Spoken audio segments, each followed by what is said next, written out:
Attach the 2x6 rafter hangers to the house with two number 10 by 1 3/4 inch wood screws.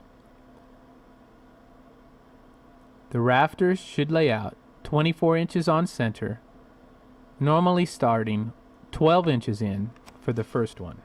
Attach the rafter header bracket to the header using two number 8 sheet metal screws.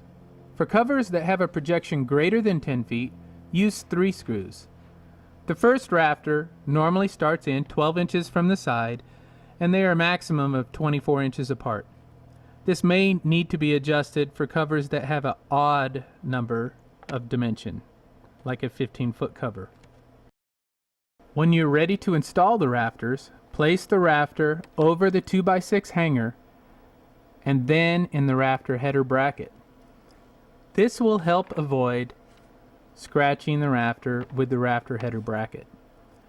Attach the rafter at each end with two number 8 painted sheet metal screws on each side of the rafter.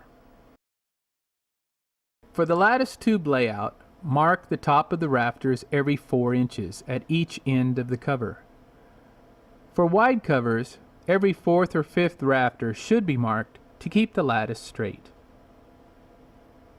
Attach the lattice to the rafters using the number 8 by 2.5 inch sheet metal screws with the neoprene washers. Use a screw at every intersection of lattice and rafter. Be careful not to over tighten and crush the lattice tubes.